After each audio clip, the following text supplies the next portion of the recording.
আসসালামু আলাইকুম।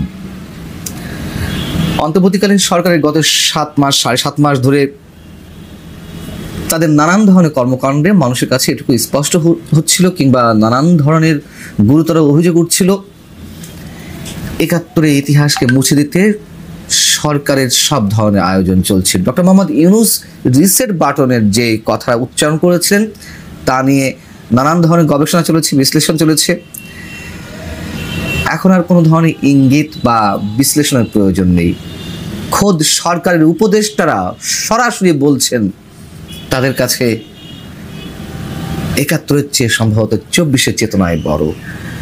২৪-এর চেতনার সাথে যেগুলো যায় তারা সেগুলোই করতে চায়। ২৪-এর চেতনার সঙ্গে ৭১ যদি সাংঘর্ষিক হয়ে থাকে তারা সেই সংঘর্ষের মধ্যে যেতে চায় না, এমনটা স্পষ্ট হয়ে উঠছে তাদের বক্তব্যে, বিশেষ করে সরকারের ৪ উপদেষ্টা। বিষয়টি হচ্ছে যে সোহরাওয়ার্দী উদ্যানে, রাজধানীর সোহরাওয়ার্দী উদ্যানে পাকিস্তানি বাহিনী আত্মসমর্পণের ভাস্কর্য নির্মাণের যে কার্যক্রম ছিল আওয়ামী লীগ সরকার নিয়েছিল সেটি বাতিল করা হয়েছে। পাকিস্তানি সেনারা মিত্র বাহিনীর কাছে আত্মসমর্পণ করছে, এই কার্যক্রম বাতিল করার কি কারণ থাকতে পারে? এবং সেখানে সরকারের আগের যে পরিকল্পনা ছিল আওয়ামী লীগ সরকারের, যে বঙ্গবন্ধু শেখ মুজিবুর রহমানের তর্জনী উঁচানো ব্রোঞ্জের একটি ভাস্কর্য তৈরি করা হবে, ভারতের ইন্দিরা গান্ধী, সাবেক প্রধানমন্ত্রী ইন্দিরা গান্ধীর একটি ভাস্কর্য নির্মাণ করা হবে। আমি বাদ দিলাম সব কিছু, ইন্দিরা গান্ধী ভাস্কর্য কোনো প্রয়োজন নেই, ঠিক আছে। বঙ্গবন্ধু ভাস্কর্য কোনো প্রয়োজন নেই, সব ঠিক আছে। কিন্তু পাকিস্তানি সেনাদের আত্মসমর্পণের যেই মুহূর্তটি সেটি কেন বাতিল করা হবে? এবং তার চেয়ে বড় ভয়ঙ্কর কথা হচ্ছে গত ৫ আগস্ট অভ্যুত্থানকে কেন্দ্র করে রাজধানীর সোহরাওয়ার্দী উদ্যানে এই যে বিষয়গুলো কথা বললাম এগুলোর জন্য মঞ্চ তৈরি করা হচ্ছিল। মঞ্চ বলতে এগুলো তৈরি করার কাজ শুরু হয়েছিল, সেগুলো ভাঙচুর করা হয়। সেগুলো যে ভাঙচুর করা হলো তার পরিপ্রেক্ষিতে সমকালের পক্ষ থেকে আমাদের মুক্তিযুদ্ধ বিষয়ক উপদেষ্টা ফারুকী আজমের মন্তব্য জানতে চাওয়া হয়েছে যে সেগুলো কি করা হলো, সেগুলোকে পুনর্নির্মাণ করা হবে বা পরিকল্পনা কি রয়েছে। তার কথাগুলো আমি কোট এবং আনকোট পড়ছি। ভাস্কর্যগুলো ভাঙচুর করা হয়েছে, আমরা ভাস্কর্যগুলো আর নির্মাণ করছি না। কেন? তার কারণ হচ্ছে আমাদের মনে হয়েছে এটি জুলাই অভ্যুত্থানের চেতনার সঙ্গে সঙ্গতিপূর্ণ নয়। তবে সেখানে স্মৃতিফলক থাকবে, ইতিহাসের ঘটনাগুলো লেখা থাকবে। ইতিহাসের ঘটনাগুলো কিভাবে লেখা হচ্ছে তা তো আমরা জানি। স্মৃতিফলক থাকবে। ৫ আগস্ট বা তার পরবর্তী সময়ে সারা বাংলাদেশের অসংখ্য স্মৃতিচিহ্ন, মুক্তিযুদ্ধের স্মৃতিচিহ্ন ধ্বংস করা হয়েছে। যেখানে প্রবাসী সরকার শপথ নিয়েছিল কুষ্টিয়ার মেহেরপুরের আম্রকাননে, সেই আম্রকাননে সেই স্থানটিতে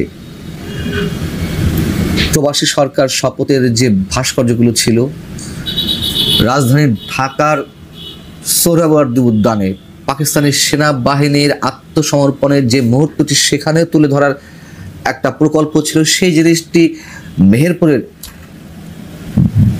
আম্রকাননে করা ছিল, নির্মিত হয়েছিল, সেটিও ধ্বংস করা হয়েছে। এগুলো কিছুই আর পুনর্নির্মাণ করা হয়নি। পুনর্নির্মাণের কোনো প্রয়োজন নেই বর্তমান সরকারের কাছে। যেখানে এইগুলো সংরক্ষণের কোনো উদ্যোগ নেই, সেখানে গণভবনে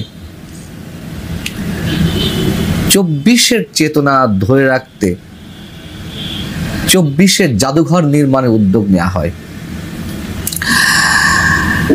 এই যে ফারুকী আজম তিনি বললেন যে ভাস্কর্যগুলো ভাঙচুর করা হয়েছে সেগুলো আর পুনর্নির্মাণ করা হবে না, এগুলো জুলাই গণঅভ্যুত্থানের চেতনার সঙ্গে সঙ্গতিপূর্ণ নয়। কোনটি সঙ্গতিপূর্ণ নয়? ভাস্কর্য বিষয়টি জুলাই আন্দোলনের সঙ্গে সঙ্গতিপূর্ণ নয়, নাকি ৭১-এর ইতিহাস জুলাই আন্দোলনের সঙ্গে সঙ্গতিপূর্ণ নয়, নাকি বঙ্গবন্ধু বা এই যে পাকিস্তানি সেনাদের আত্মসমর্পণের দৃশ্য এদের এই চিত্রগুলো সংগতিপূর্ণ নয়। সম্ভবত হুমায়ুন আজাদ একটা কথা বলে গিয়েছিলেন যে রাজাকার সে চিরদিনের জন্যই রাজাকার থাকে, আর যিনি মুক্তিযোদ্ধা তিনি পরবর্তীতে মুক্তিযোদ্ধা নাও থাকতে পারেন। জনাব ফারুকী আজম একজন মুক্তিযোদ্ধা, একজন বীর প্রতীক। আমাদের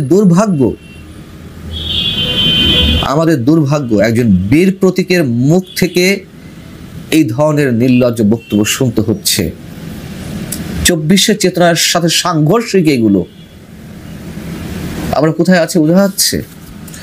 এবং যে 4 উপদেষ্টার কথা বলছিলাম, যে তারা তো সিদ্ধান্তটা নিয়েছে, তারা সোহরাওয়ার্দী উদ্যানে সরজমিনে গিয়েছিলেন, গিয়ে দেখলেন যে কোনটা কি ভাঙা হয়েছে, কোনটা নতুন করে নির্মাণ করা যেতে পারে, কোনটা একেবারে বাদ, কোথায় স্মৃতিফলক হবে, স্মৃতিফলকে কি লেখা থাকতে পারে, এইসব বিষয় তো গিয়েছিলেন। সেখানে গিয়েছিলেন কারা কারা?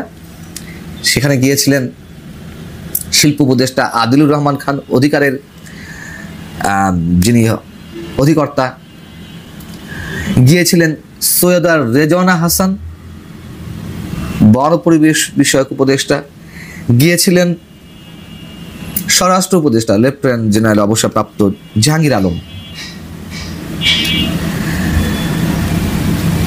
এর আগে নিশ্চয় আপনাদের সামনে আরো একটি খবর এসেছে। জাতীয় মুক্তিযোদ্ধা কাউন্সিল জামোকা সিদ্ধান্ত নিয়েছে মুক্তিযুদ্ধে বঙ্গবন্ধু সহ জাতীয় 4 নেতা এবং 1970-এর যে এমএনএ নির্বাচন, সেই নির্বাচনে যারা নির্বাচিত সংসদ সদস্য তারা সহ যে আরো রাজনীতিবিদ প্রায় 4 শতাধিক এমন ব্যক্তিত্ব যারা মুক্তিযোদ্ধা হিসেবে স্বীকৃতি পেয়েছিলেন, তাদের স্বীকৃতি বাতিল করা হচ্ছে। তাদেরকে কি বলা হবে? সহযোগী মুক্তিযোদ্ধা। বঙ্গবন্ধু মুক্তিযোদ্ধা হিসেবে স্বীকৃতি পাবে না। সৈয়দ নজরুল ইসলাম, তাজউদ্দিন আহমেদ, ক্যাপ্টেন মনসুর আলী মোহাম্মদ কামরুজ্জামান মুক্তিযোদ্ধা হিসেবে স্বীকৃতি পাবেন না। প্রবাসী সরকারে যারা শপথ নিয়েছিলেন তারা মুক্তিযুদ্ধ হিসেবে স্বীকৃতি পাবেন না। যারা মুক্তিযুদ্ধের নেতৃত্ব দিয়েছিলেন তারা মুক্তিযুদ্ধ হিসেবে স্বীকৃতি পাবেন না। এবং একই সঙ্গে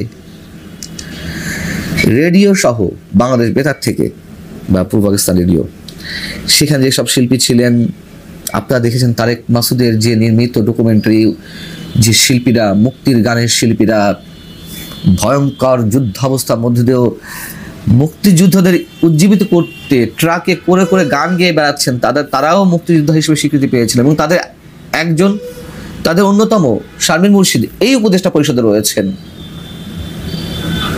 তিনিও মুক্তিযোদ্ধা স্বীকৃতি পেয়েছেন। তারা কিভাবে এইগুলো মুখ বুঝে সহ্য করছে আমি বুঝতে পারি না। আমাদের বোধগম্যতার বাইরে। একটা পদবীর জন্য, সরকারের মধ্যে গুরুত্বপূর্ণ জায়গা থাকার জন্য তারা সবকিছু মুখ বুঝে সহ্য করে নিচ্ছে। কি প্রয়োজন এখন এইসবে হাত দেওয়া? এই সরকার জনগণের প্রতিনিধিত্ব করে? কি এখতিয়ার আছে তার এইসব স্পর্শকাতর বিষয়ে হাত দেওয়ার? এবং সবশেষে অবশ্যই এই 4 উপদেষ্টাকে আমরা ধন্যবাদ দিতে চাই তাদের সাহসের জন্য। তারা কিভাবে এই সিদ্ধান্ত নেয়, এবং এই যে মুক্তিযুদ্ধ বিষয়ক উপদেষ্টা ফারুকী আজম, তার দুঃসাহস এবং তার ভূমিকার জন্য আমরা একই সঙ্গে আতঙ্কিত এবং লজ্জিত। কিভাবে উচ্চারণ করতে পারে 24-এর চেতনার সঙ্গে এগুলো সাংঘর্ষিক, তাই এগুলো আর গ্রহণ করা হচ্ছে না বা পুনর্নির্মাণ করা হচ্ছে না।